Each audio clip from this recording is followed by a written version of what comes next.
Chapter 1. The certificate said I was free. My signature was on it, in my own hand, in ink I had never touched. I know hands the way some people know faces. It is my job.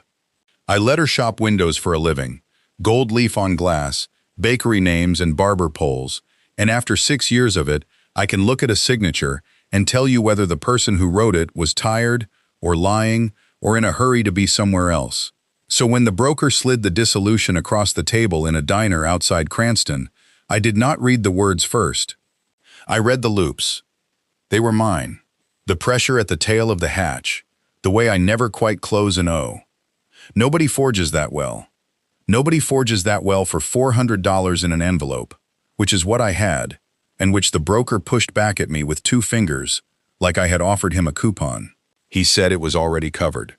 I asked by who, and he looked at me the way you look at a dog that has learned to open a door, with a little admiration and a lot of pity, and he said, "You should be happy. Most people never get out at all." That was 4 months ago. I have been happy for approximately none of it.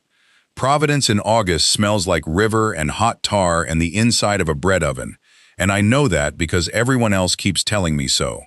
I cannot smell any of it. When a bond is dissolved, it burns the scent right out of you, and what grows back takes months, sometimes a year, and until then you are a blank. No scent going out, none coming in. Alphas look through me like I am a coat rack. Betas forget my name while I am still saying it. It is the most useful thing that has ever happened to me. It also means that when I stand in a room, I am not entirely convinced I am in it. The apartment is the top floor of a green triple-decker on the Fox Point side, 3 stories of vinyl siding, and a back staircase that sounds like a complaint. $600 a month. I paid the first 2 in cash to a woman at a bakery counter who wrote me a receipt on the back of a pastry bag, which should have been my first sign that I had not landed anywhere normal, but I was tired, and the windows faced east, and I have always been a sucker for morning light. I have rules now. I do not use the same coffee place twice in a week. I do not give my last name to anyone who does not need it.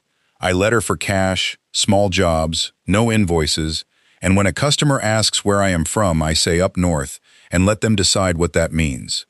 Grant taught me those rules, technically. He just thought he was teaching me something else. The first of the brothers I met was the loud one. I was on the back stairs with a gallon of one-shot enamel in each hand, which is a stupid way to carry paint, and the landing below me opened, and a man came out of it sideways, phone against his shoulder, arguing with somebody in Portuguese and English at the same time, alternating like he was changing lanes. He saw me. He hung up mid-sentence. "You're the new 3rd floor," he said. "I'm the new 3rd floor. Nico." He took one of the cans out of my hand before I could decide whether to let him, and he took it the way you take a bag from your grandmother. No ceremony, already walking. "You paint?" "Signs. Like the ones on the windows?" "Like the ones on the windows." He stopped on the landing and turned around and looked at me with an expression of such uncomplicated delight that I did not know what to do with my face. "That's a real job," he said. "People think it's a computer. It's not a computer." "It's not a computer," I agreed. He carried the paint all the way up and set it inside my door, and did not come in, which I noticed, because men who help you into your apartment usually want to be in your apartment. He leaned on the frame instead and told me the hot water on the 3rd floor takes a minute, that the mail carrier is named Denise and will leave packages behind the recycling bin, and that if I heard anything at night on the 2nd floor, it was his brother and not a break-in. "How many brothers?" I said. "2. He grinned. "Same face. You'll hate it." He was gone before I could ask which one kept odd hours. There was a car outside for most of that first week. Not the same car. That is the part I noticed. A gray sedan on Monday, a white one Thursday, a van with a plumbing decal on Saturday that never once produced a plumber, and all of them parked on the hydrant side where the meter maid never goes, and none of them ticketed. I told myself it was a small city and I was a paranoid man. On the 9th day I went down to pay September, cash in an envelope the way I had done in August, and knocked on the 2nd floor because Nico had said that was where the rent went. The door opened maybe 8 inches. A man I had not met stood in the gap, with a pen in his hand and his shirt sleeves rolled, and he had Nico's face and none of Nico's weather in it. He looked at the envelope. He did not take it. "You're settled through spring," he said. I stood there with my own money in my hand. "I've paid 2 months." "I know what you've paid." "Then who paid the rest?" Behind him, on the table, there was a ledger open. Not a laptop, an actual book, ruled, half-filled, the columns written in a small backhand slant I could have picked out of 100 others. He shifted his shoulder so I could not see it, which told me more than the book would have. "Emmett," he said, like he was answering a different question. "Second floor. Don't knock again after 9. The door closed. And I stood on that landing in a building where I could not smell a single thing, holding $400 nobody wanted, thinking about a signature in ink I had never touched. Chapter 2. I stood there long enough that the hallway light went out on its timer. $400. Nobody wanted it. There is a specific insult in that, and I did not have a word for it yet, so I went back up 2 flights and put the envelope in the coffee tin where I keep the money I am not supposed to have, and then I sat on the floor of a kitchen I had not finished unpacking and did the math on how a person gets settled through spring without spending anything. Somebody had put 7 months of rent on a stranger, or somebody had put 7 months of rent on me specifically, which is worse, because that means I am not a stranger. I did not sleep much. Around 2, I heard the second floor moving around, a chair scraping, a drawer, the particular sound of a man who works at night and does not care who knows it. Nico had warned me about that. Nico had warned me about a lot of things in a friendly voice, and it was starting to occur to me that friendly warnings are still warnings. In the morning, I went to the bakery. It is on Wickenden, 4 blocks down, and the woman behind the counter was the one who took my cash in July and wrote my receipt on a pastry bag. Her name turned out to be Odette.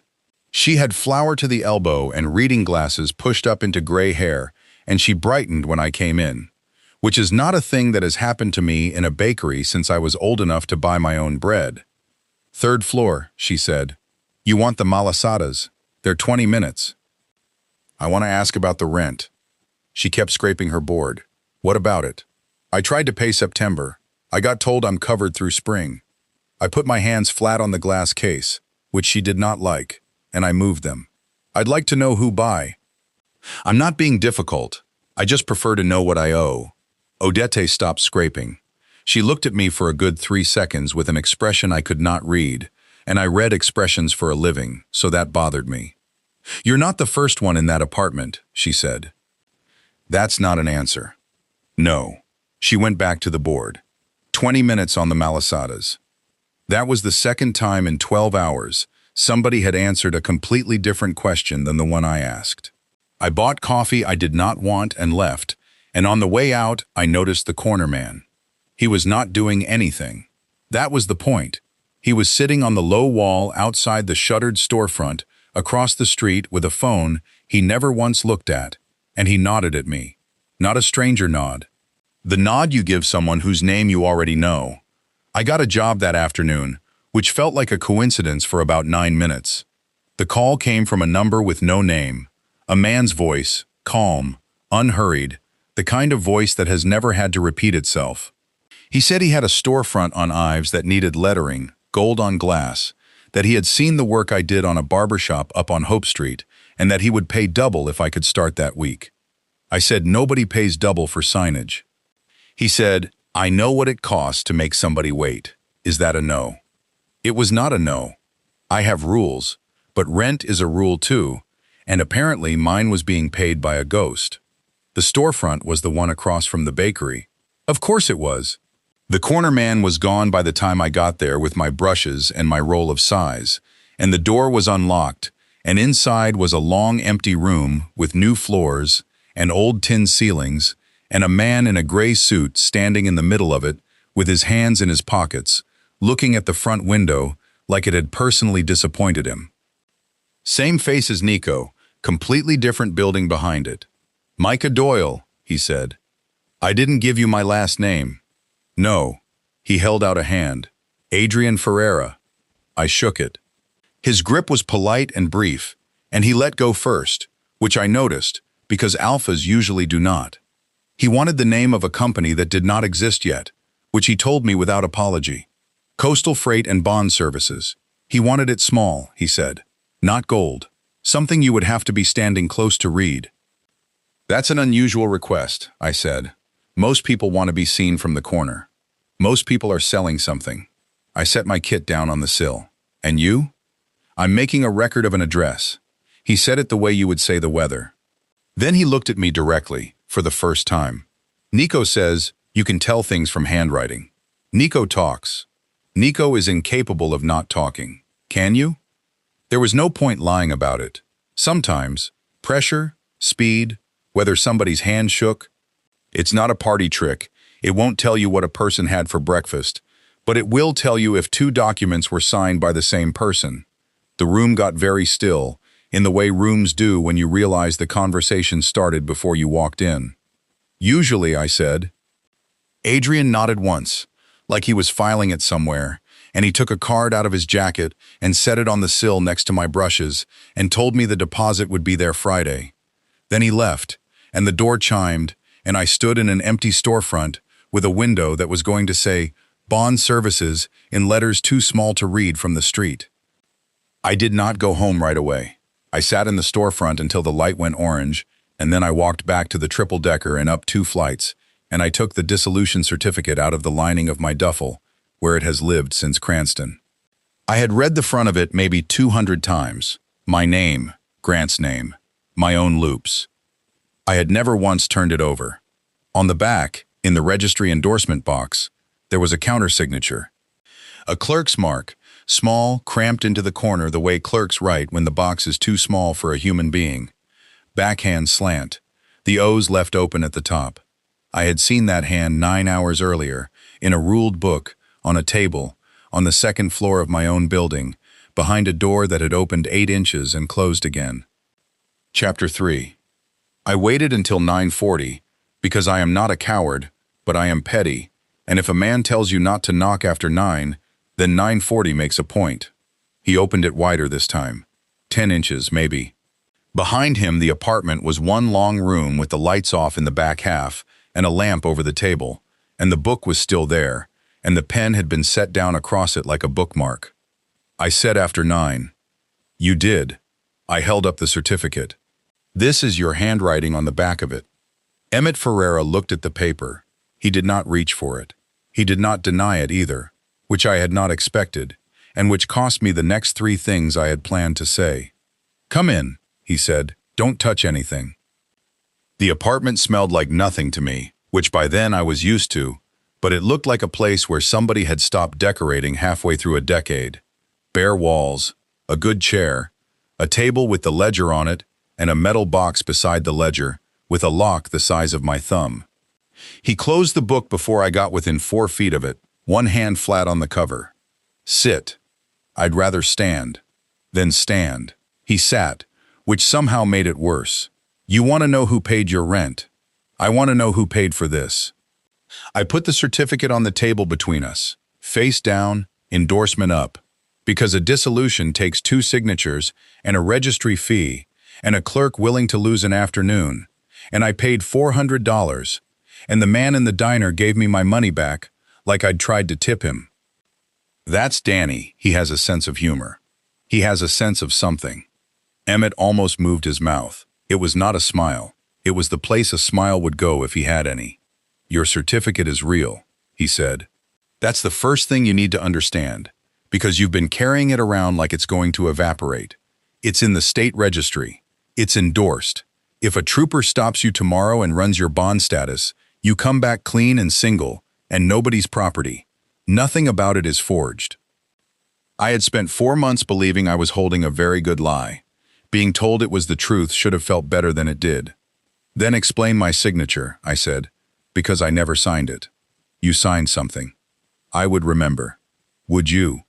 He said it without any weight at all, which is how I knew it was the important sentence. Bonded. 18 months. You'd remember every piece of paper he put in front of you. I did not answer that. There is a thing that happens when you are bonded to somebody who is patient. It is not the dramatic version.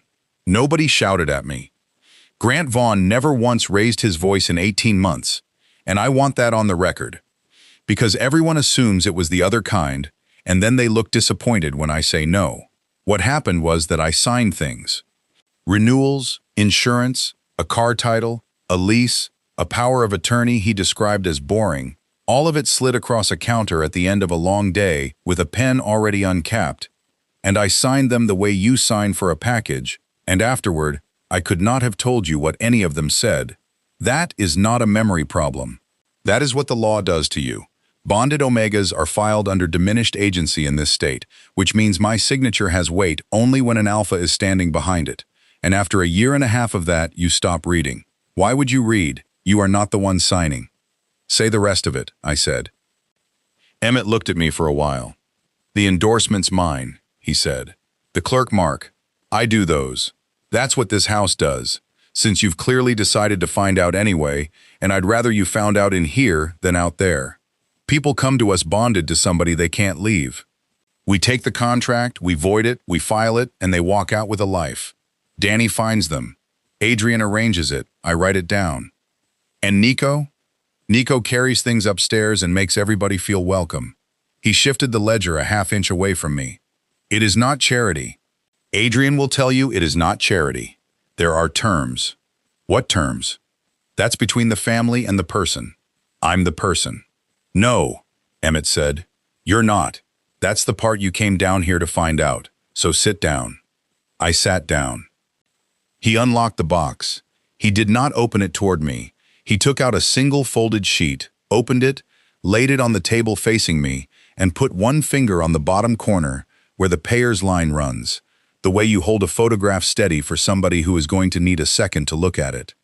I read the loops before I read the name. There is a hitch in the capital G that comes from writing it 10,000 times on documents that mattered.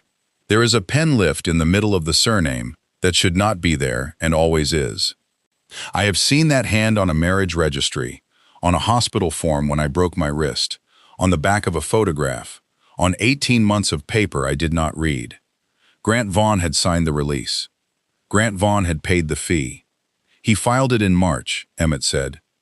Danny handed you the copy in July because you spent 4 months running around Cranston asking strangers how to buy a dissolution, and it was easier to let you think you'd bought one than to explain. That's not... My voice did something I did not authorize. I stopped and started again. He wouldn't. He put a tracker in my car. He called my mother when I was 20 minutes late. He told me I couldn't survive a week without him, and he meant it kindly. That's the part nobody believes. He meant it kindly. I know what he is. Then you know he does not let go of things. He didn't let go of you, Emmett said. He signed you loose. Those are not the same, and you know they're not, which is why you're the color you are right now. I looked at the paper, my name on one line, his on the other. 4 months of sleeping with a knife in a coffee tin, of paying cash, of not smelling the river, of teaching myself to walk into a room like furniture, all of it built on the idea that I had stolen my freedom out of his hands while he was not looking. He had handed it to me in March, and then he had let me run. You do not do that for mercy. Not him. There is no version of Grant Vaughn that wakes up in March and decides a man deserves his own life. Emmett, I had to work to get it level. Why would he pay to make me not his? And Emmett Ferreira, who had answered every single question I asked since I sat down, went quiet and put the paper back in the box and turned the key. Chapter 4.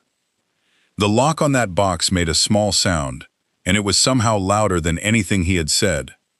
You know, I said, I know some of it. Then say it? No. I stood up so fast, the chair went back on 2 legs and had to make a decision about falling. You just spent 20 minutes telling me my whole life was a document I didn't read, and now you're doing the same thing to me, sliding paper across a table with your hand over the bottom half. That landed. I watched it land. Something in his face came loose for about a second, and then went back where it belonged. If I tell you tonight, Emmett said, you will get in your car. I don't have a car. He kept the car. Then you will get on a bus, and you will go somewhere with no registry office, and no lawyer, and no one who knows your name, and in 6 months, Somebody will find you there. I have watched that exact thing happen from this exact chair. So no, not tonight, not until you have somewhere to stand. That's not your call. It's completely my call. It's my box. I hated that he was right about the bus. That was the worst part. I had already been pricing it in the back of my head. Fall River, Worcester, somewhere with a bakery that would pay me under the table, and he had watched me do it without either of us saying a word. I went to the door. Then I stopped, because I am incapable of leaving on a clean line. "How long do I have," I said, "before you decide I can stand up? Ask me in a week." I did not slam the door. I closed it with enormous politeness, which he understood perfectly. Nico caught me on the back stairs the next evening with a plate. Not a metaphor, an actual plate, covered with foil, and he pushed it into my hands the way he had taken the paint. No negotiation, already talking. "Odette sent this. She says you don't eat. I told her you're a grown man, and she said grown men are the worst about it, and honestly, she's right." He looked at my face for a second longer than the sentence needed. "You went downstairs." I went downstairs. "He tell you anything?" He told me a lot of things and then stopped. Yeah. Nico sat down on the step below mine, which put his shoulders at my knees and stretched his legs out into the dark of the yard. That's his whole personality, 90% of the truth, and then a locked box. Is the 90% accurate? Painfully. He tipped his head back against the railing. He's never lied to me once. Not once in 31 years. It's insufferable. Adrian lies constantly, but he does it politely, so people like him more. I sat down and ate off the plate on my knees because I had not eaten since the storefront, and Nico did not watch me do it, which I noticed the way I had noticed him not coming into my apartment. "Ask me something," he said. "You've had a question in your mouth since I got here." "Who lived in my apartment before me?" He went still, not dramatically. He just stopped moving his foot. "Julian," he said. "Julian Reyes." "What happened to him?" He went back. Nico said it toward the yard. "Emmett did his paperwork. 10 months in that apartment, he learned to bake, badly. He taught me a card game he made up so the rules changed whenever he was losing. And in February, his alpha found a way to say the right thing to him, and Julian believed it, because he wanted to, because that's what happens, and he went back on a Thursday. He rubbed his thumb along the edge of the step. He's not around anymore. That's all I'm going to say about it, and I'd like you not to ask my brother, because Emmett drove him to the bus. There it was, the bus. That's why he wouldn't tell me. That's why he does everything he does now." Nico turned his head and looked up at me. "You want to know why he's like a closed window? That's it. He gave Julian all the information and let him make his own choice, because that's the respectful thing, and the choice killed him. So now he doles it out. He'll tell you it's strategy. It's not strategy."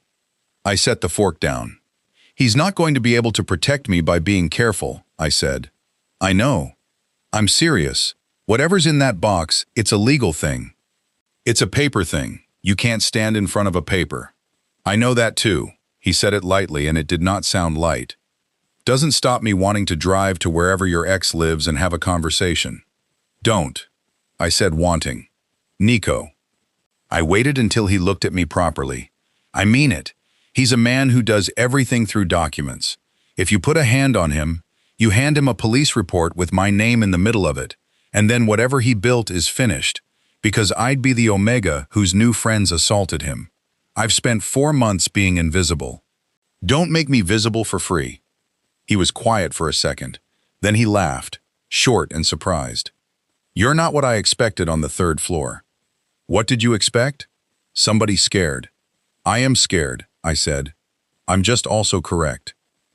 That got a real laugh, and he knocked his shoulder gently into my shin, and it was the first time since March that anybody had touched me on purpose without wanting anything. I finished the lettering on Ives that Friday. Adrian came at the end of it. I was on the step stool with the last of the size drying, gold leaf laid and burnished, Coastal Freight and Bond Services, in 3/4-inch letters, low on the glass, where you would have to stop walking to read it, and he stood on the sidewalk with his hands in his pockets and looked at it for a long time. "That's very small," he said. "You asked for small." "I did." He came in. "It's also very good." "Yes." He almost smiled. "Nico said you'd be modest." Nico is an optimist. Adrian took an envelope out of his jacket. Cash, thick, the deposit and the rest, and he set it on the sill where the card had been, and did not push it toward me. "I understand you went to see Emmett," he said, "and that he closed the box." He did. He was right to. He was not right to. I came down off the stool. You people keep making decisions about how much of my own life I'm allowed to hold.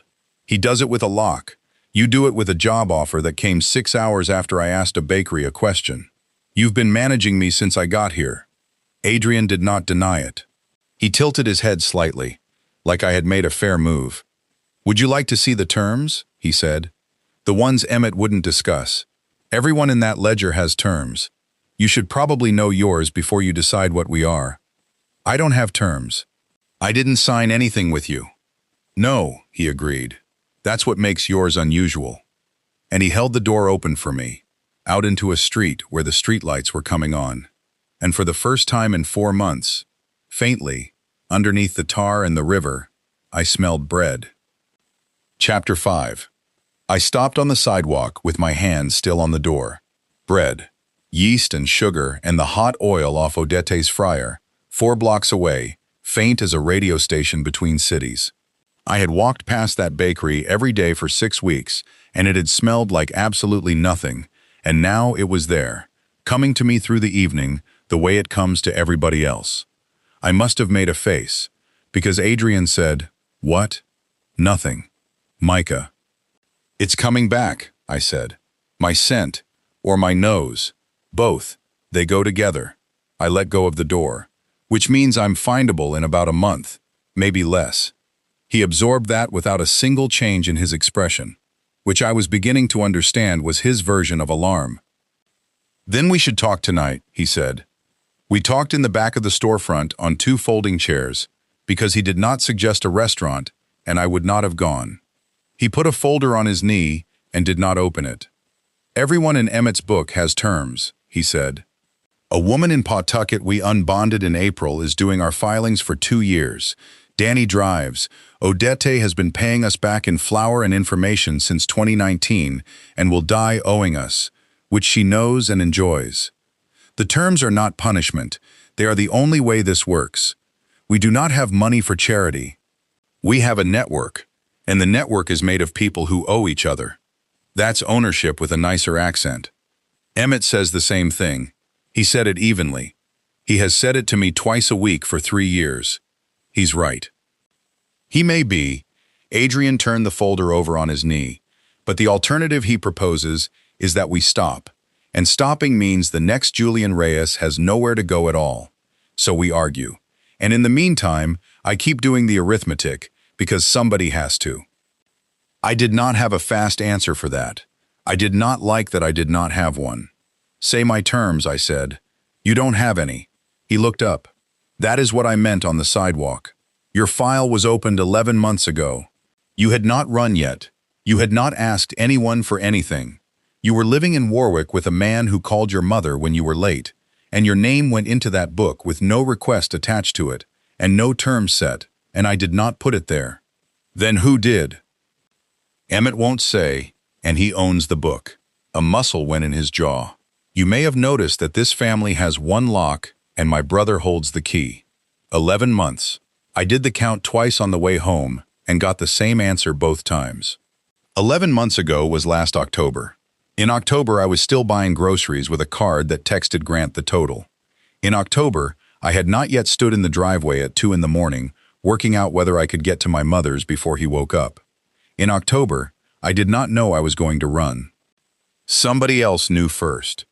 Emmett opened the door before I knocked, which meant he had heard me on the stairs, which meant he had been listening for me. "Your brother says my file is 11 months old," I said. "It is." I hadn't left yet. "No." Then somebody watched me for 4 months before I made a decision I hadn't made. I stayed in the doorway. Do you understand how that sounds from where I'm standing? I ran from a man who tracked my car. Now I find out I've been in a book on the second floor since October. Yes, he said it plainly. I have been waiting for you to work that out. I would have thought less of you if you hadn't. That's not an answer either. It's a compliment. Take what you can get. He stepped back from the door. Come in, and before you ask me again, I'll tell you what changed. I went in. He did not sit, and neither did I. I decided this afternoon, Emmett said, that Nico is right, and I am killing you slowly by being careful. So here is the shape of it, and you are going to hate it, and you are not going to get on a bus, because if you do, I will have been wrong twice, and I cannot afford that. Say it. Your bond wasn't dissolved for you. It was dissolved to move something. He put his hand flat on the ledger, which was closed. Bonded. You were filed under diminished agency. You had no standing. You couldn't hold liability. You couldn't be charged, and you couldn't testify against him.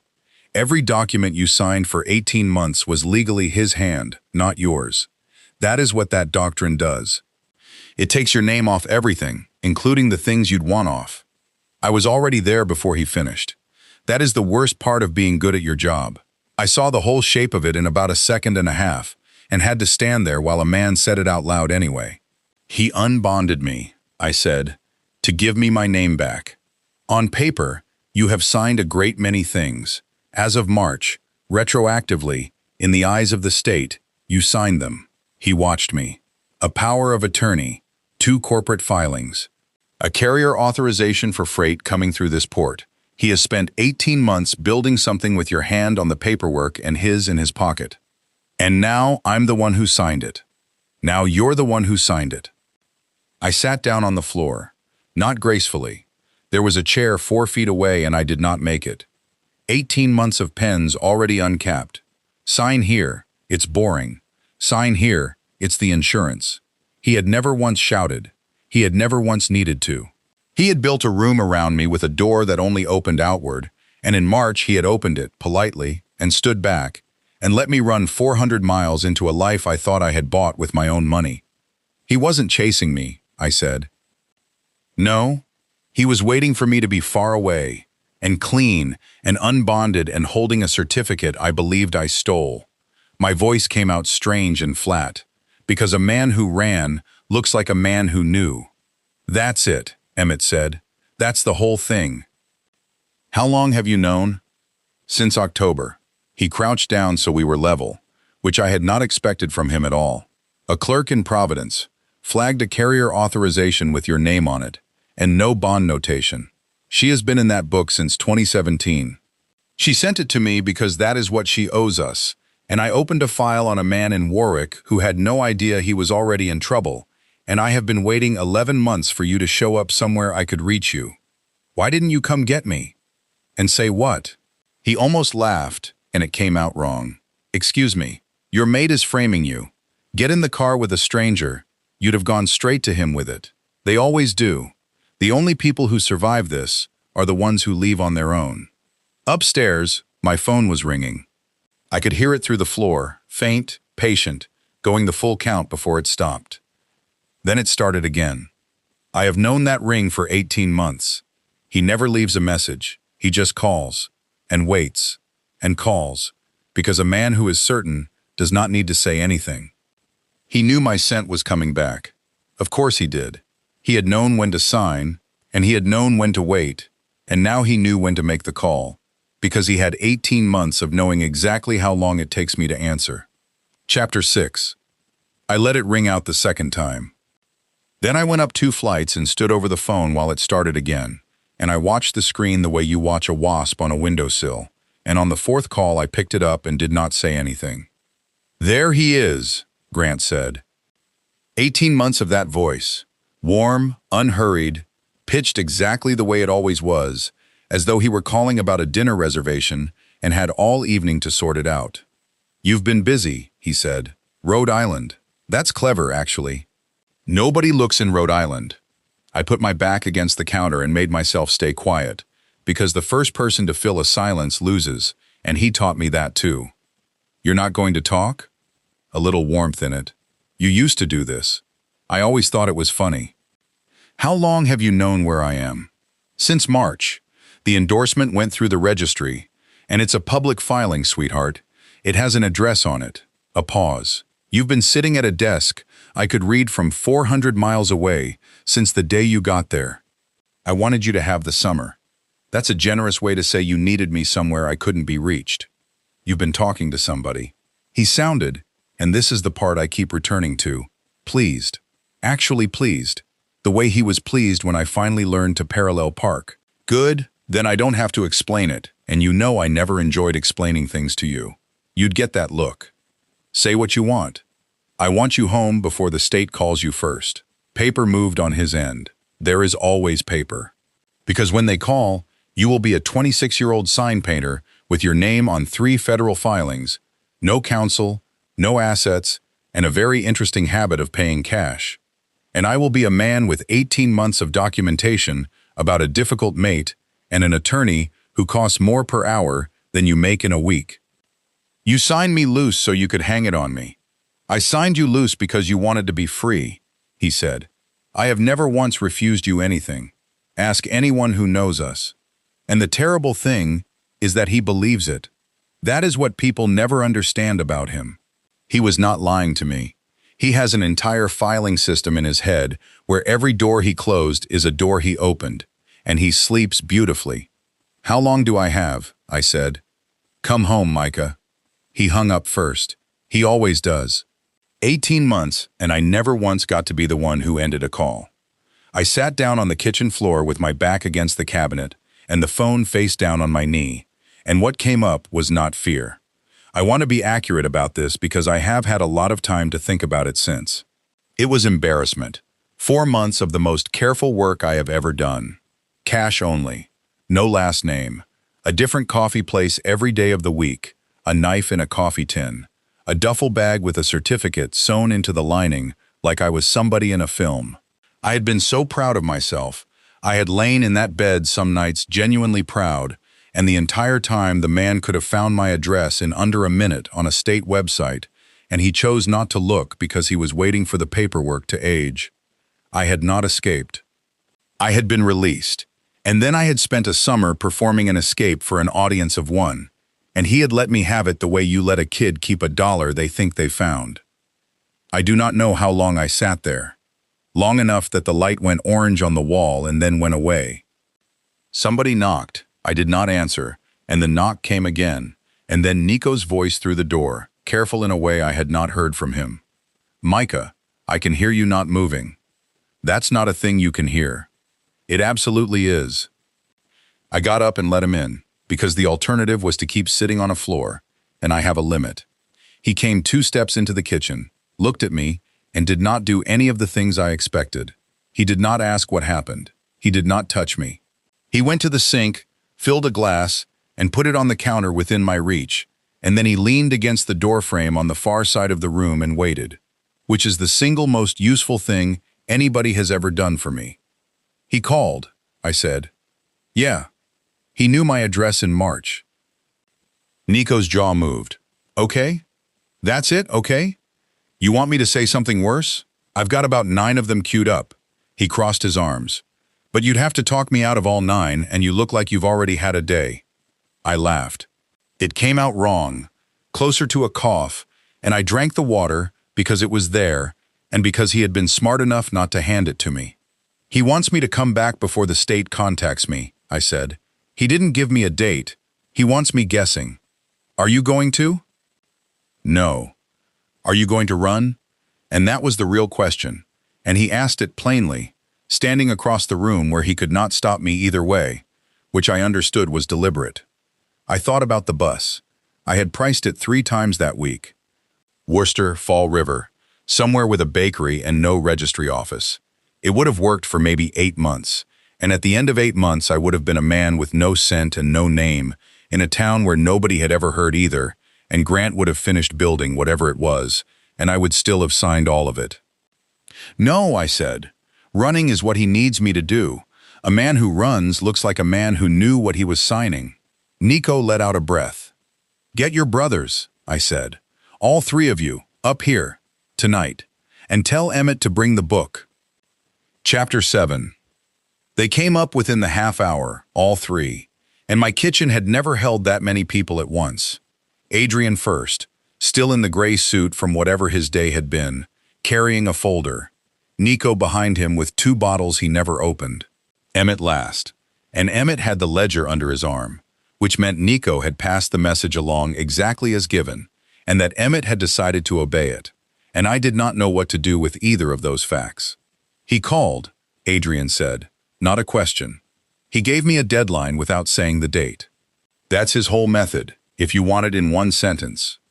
Then we have less time than we think. He set the folder on the counter. There's a way out. I'd like to say all of it before you answer, because you're going to want to answer halfway through. Say it. The 3 carrier authorizations with your signature moved cargo through this port. We have the port. Danny has the manifests. Odette's nephew logs the gate, and Emmett holds the counterpart filings. He put one finger on the folder. Every one of those authorizations was endorsed by the same clerk in the registry office. The same clerk who endorsed your dissolution, 11 days apart. I saw it. That's a pattern. That's a pattern with a hand attached to it, and the hand leads straight back into Vaughn's shell company, because he had to use somebody he could reach twice. Produce that, and it isn't your word against his. It's a document trail with a date order that only makes sense one way. He looked up. It would finish him. Then produce it. If we give them that clerk, Emmett said from the doorway, we give them the book. The room went quiet in a way that made me aware of the refrigerator. Explain. You can't put an endorsement into evidence without producing the person who wrote it. He came in and set the ledger on my table, and he kept his hand on the cover, the way he always does. Once the state has her, they have her whole career. Every filing that office ever processed gets pulled and cross-referenced, because that is what an audit is. How many? 206, he said. That's how many people we unbonded through that office. Most of them are 2 or 3 states away under new addresses. Every one of them is findable the second those filings come out of the drawer, because the filing has the new address on it. That's what makes it legal. That's what makes it work. I heard myself say it out loud. 206. 206. Nico had gone to the window. He said, without turning around, Adrian, say the number that ends up like Julian. Nico, say it. I don't know, Adrian said, and something came off his voice that I had never heard come off it. That's the truthful answer, and I've been sitting with it since 4 o'clock. I don't know which of them survives being found. There is no way for me to find out, and I have run it every direction I can think of. I looked at the 3 of them. Adrian with both hands flat on my counter doing arithmetic he had already finished and hated. Nico at the glass with his shoulders up, wanting to drive somewhere and hit a man he could not legally touch. Emmett with his palm on a closed book, like it might get up. You brought me the option anyway, I said to Adrian. It's your name. You should be the one who decides what it costs. That's a very elegant way to hand somebody a loaded gun. Yes, he said. It is. I've been aware of that since I picked up the folder. I went to the window and stood next to Nico and looked down at the street where the light over Odette's door was on, and I could smell the bakery now, honestly and fully, bread and hot sugar coming up 4 blocks in the dark. 2 weeks ago, that would have been the best thing that had happened to me all year. That night, it was a clock. Here was my choice. Save myself, and 206 people who ran the way I ran get their new addresses read off a screen by the men they ran from. Refuse, and I walk into a hearing alone as a sign painter with his name on 3 federal filings against a man who has never lost anything in his life and has attorneys who bill in 6-minute increments. I stood there long enough that Nico said my name once, quietly, and I put my hand up. Because I was not choosing. I was rereading. That is the thing about my trade that nobody understands. People think reading a hand is about the letters. It is not. It is about the order of operations. You look at where the pen went first, where it hesitated, where it lifted, and you stop asking what the writer meant and start asking what the writer needed to be true. How does he win? I said. Adrian looked up. Which part? Not how do I lose? How does he win? Walk me through his side of the table step by step. He puts you forward as the signatory. Your hand, your name, 3 filings. Right, and when I'm standing there, What am I? A person who signed. No, I turned around. I'm a bonded Omega who was filed under diminished agency on the date of every single one of those signatures. He unbonded me in March, which made that stop being true going forward, and he needs the board to read it backward. That's the trick. He needs everyone in the room to look at me and see a grown man with full standing who signed 3 filings with his eyes open. Emmett's hand came off the ledger. Micah, he said slowly. He needs me to be a person. My voice was doing something I did not authorize, and I let it. That's the only way any of it works. He spent 18 months making certain I was not one, and now his entire case requires that I was one the whole time. Because a man with no standing cannot be charged with anything. That's not a loophole. That's the doctrine. It's the same doctrine that took my name off my own car. You'd be standing up in public, Emmett said, and arguing that you were legally nothing. Yes, on a record, permanently, under your own name. Yes. You hate that doctrine. You've hated it out loud in this kitchen. I do hate it. I'm going to use it anyway. I came back to the table. There's a difference between agreeing with a law and knowing which way it points. He built this entire thing on one assumption, and the assumption is that I would rather be prosecuted than say out loud, in a beige room, in front of strangers, that I was nobody for 18 months. He thinks I'm too proud. Nobody said anything for a moment. Then Nico turned from the window and said, "That's not a lawyer's idea. That's a sign painter's idea." "It's the same idea," I said. "You stop looking at what the document says, and you read the hand that needed to write it." Chapter 8. Adrian took his hands off my counter and straightened, and for a moment he did not say anything at all. "That could work," he said. "It will work. It might work, and I want to be precise about why, because the difference is going to matter in about 4 sentences. He pulled pages out of the folder and started laying them across my table in a row, fast, the way a man deals cards when he has already counted the deck. Standing is a registry question. It is not a criminal question. If Vaughn gets you into a federal courtroom first, you are a defendant with an interesting story about your marriage. In front of the registry board, you are something much more dangerous to him, which is a filing error. He set the last page down. Boards do not care who is sympathetic. They care whether the paperwork is internally consistent.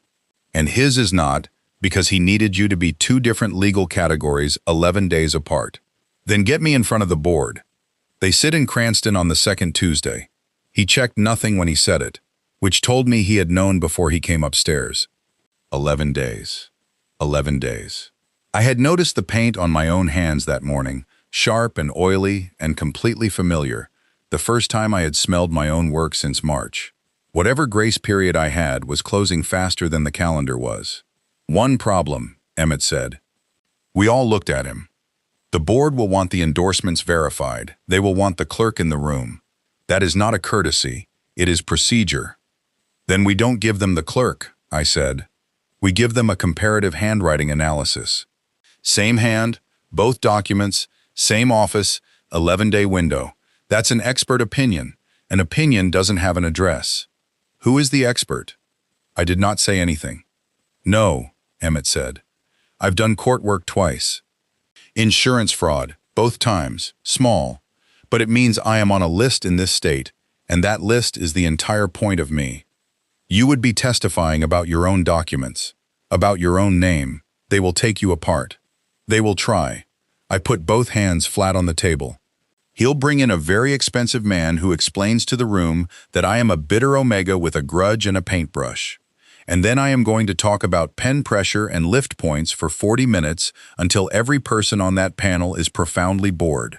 And bored is what I want, because bored is what believable sounds like. Nobody performs a lecture about ink." Nico laughed out loud, once, and put his hand over his mouth. Emmett did not laugh. He stood at the end of my table, and I watched him have the whole argument with himself, start to finish, and lose it in about 15 seconds. "All right," he said. "That's it? You asked me for somewhere to stand." He put his palm flat on the table beside mine, not touching it, close enough that I noticed the decision in it. "You built it yourself. I am not going to be the man who takes it out from under you twice."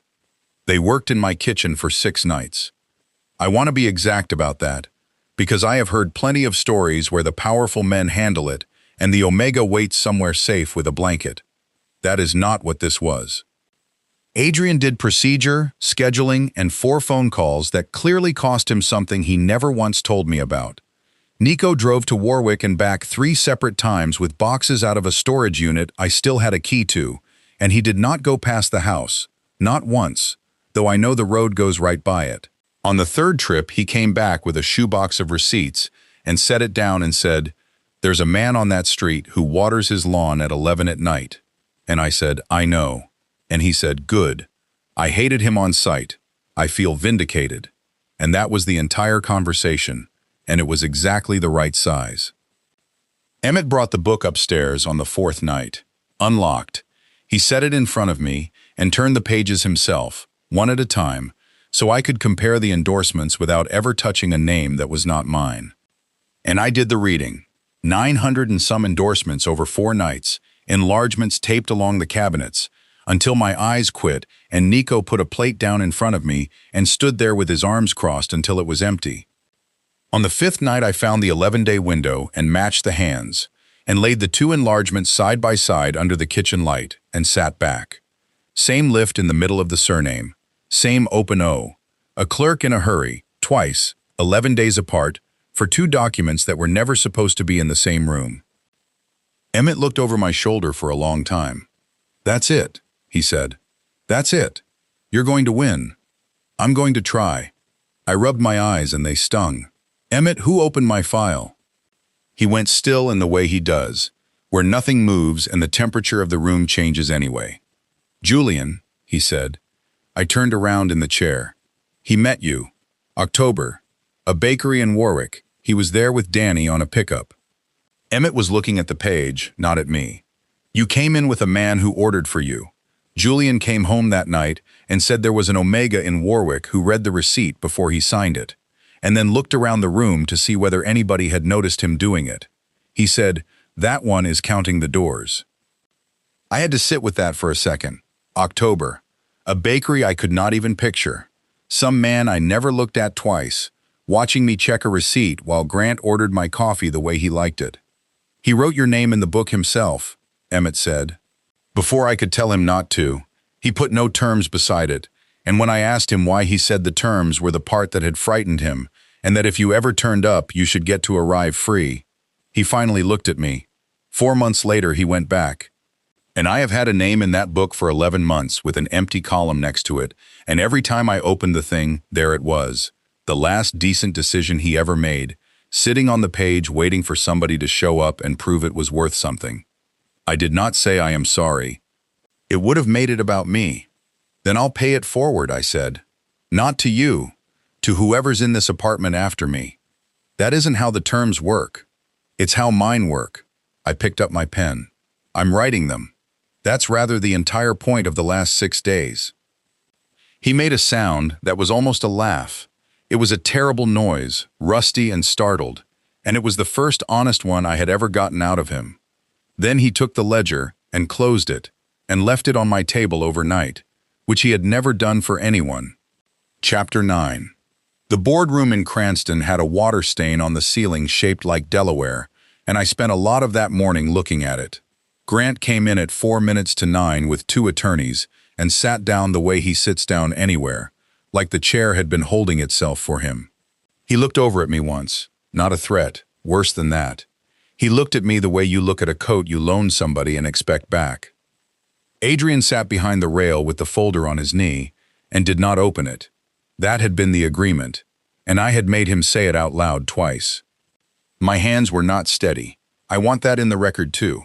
I had prepared for 11 days, and I still had to press my palms flat on the table to make them behave, and then the chair said my name, and I stood up, and none of it mattered, because the second I started talking about ink, my hands went quiet on their own. They always do. It is the only reliable thing about me. I put the enlargements up. 2 endorsements, side by side, blown to 4 times life size. This is the clerk's mark on my bond dissolution, filed March the 6th, I said. This is the clerk's mark on a carrier authorization filed March the 17th, 11 days later, in the same office. I'm not going to tell you they look alike. Everybody's handwriting looks alike at this size. I'm going to tell you what a hand can't fake. I put my pen on the first O. Open at the top. Not a stylistic choice, it's speed. This clerk writes fast and lifts before the closure. She does it in every sample, 91 of them, and she does it here. Now the surname. There's a pen lift in the middle, right there, in both. That's not decoration either. That's a person whose pen runs dry at the same point in the same signature because she writes the downstroke too hard, and you can see the ink starve here and here. One of the attorneys started to stand. The chair waved him down. Pressure, I said. This is the part that matters. On the dissolution, the pressure is even. Ordinary Tuesday. On the authorization 11 days later, the initial pressure is nearly double, and the terminal stroke is rushed. That is not a different person. That is the same person under a different condition, doing something she would rather do quickly. I turned around. The state's position is that these two filings are unrelated. They were endorsed by one hand in one office inside 11 days, and the sequence only makes sense in one direction. My standing was dissolved first. My signature became legally usable second, not the other way around. Nobody unbonds a man on a Wednesday and discovers a use for him the following week by coincidence. The chair asked me a question that was not on any card. That is when I knew. Grant's attorney did what I had told everyone he would do. He asked whether I was a bitter man with a paintbrush and a grievance, in more words, in a nicer suit. I said I let her shop windows, that I have testified twice on insurance matters, and that the panel was welcome to disregard everything I had said and hire someone with a laboratory, because the enlargements would say exactly the same thing in a stranger's mouth. Then he made the mistake. He asked whether I understood the documents I had signed. No, I said. I had no standing. I was filed under diminished agency on every one of those dates, which means my signature had no independent weight, and I was under no obligation to read anything, and I did not read anything, and I am not ashamed of that. I looked at the panel and not at Grant, which cost me something. He needs me to have been a person that year. His whole case requires it. I spent 18 months being told I was not one, and he was right. The law agreed with him, and now he needs it to have been otherwise for 11 days in March. The room was very quiet. That may be my handwriting, I said. It was never my consent. My hand is not the same thing as my permission, and he knew the difference better than anyone in this room because he built 18 months on it. I sat down. Grant did not shout. He never has. He wrote something on a pad and slid it to his attorney, and his face did the thing I had watched 100 times across a kitchen table, the small recalculation. And I understood that he was already working out what to do next, and that it would not include me, because I had stopped being useful at approximately 9:40 in the morning. The board took it under advisement, which is what people say when they have decided. The finding came in November. My name was struck from all three authorizations, and the filings were referred to the registry's own counsel, which is a quiet phrase that means Coastal's paperwork became somebody's full-time job. The shell structure came apart over the following spring, piece by piece, in rooms I was not in. Grant has excellent attorneys, and it will go on for years. I have made my peace with beige rooms. He has never contacted me again. I have not forgiven him, and I am not going to. I understand exactly what he did and why, which turned out to be a completely different thing than forgiving it, and much more useful. The ledger closed in December. 3 hours at my kitchen table, Adrian arguing arithmetic, Emmett arguing principle, me refereeing with a bottle of wine and no patience left. What we landed on was written terms, in the person's own hand, with an end date and a line for them to say no. Nobody's name goes in without them putting it there. Odedi cried. Danny said he'd keep driving regardless because he has nothing else on. Julian's page stayed. His hand, my name, no terms beside it. Emmett wanted to complete the column. I told him to leave it blank because a man had once looked at me in a bakery and decided I should get to arrive free, and I was not going to be the one who filled that in. 2 people have come through the 3rd floor since. I letter their windows myself when they're ready. Adrian took me to dinner in February and asked, with a straight back and both hands on the table, whether he was permitted to want this. He said he had noticed that everything he does resembles management, and he did not wish to be managing me. Adrian, I said, if you ask my permission one more time like you're filing a motion, I'm going home, and you can want me from a distance. That's not a no. It's not a no, it's a note on your delivery. He kissed my hand at the table like an absolute lunatic, in a restaurant, and I let him, and I have never let him forget it. Nico taught me the card game where the rules change when you're losing. Emmett came up in March with the ledger under his arm, said he'd reached the last blank page and didn't know what to write, and I told him to write that it was finished. He did. Then he stayed for dinner, which for Emmett is roughly a parade. My scent came all the way back last summer. It smells like the shop, mostly. Size and gold and turpentine.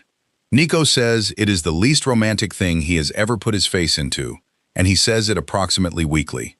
This morning I'm lettering a window on Ives for a florist who asked me to pick the layout, and Adrian is across the street pretending to read something. I lay the leaf. I burnish it. And in the bottom corner, where I have put it on every window for 6 years and where nobody has ever once asked me to, I sign it. Because the name is mine, and I am the only one who decides where it goes. Thank you for watching this story to the end. If you enjoyed it, you'll definitely love the next one. It's even crazier and more intriguing than you can imagine. Don't forget to subscribe and stay tuned. The next story drops soon.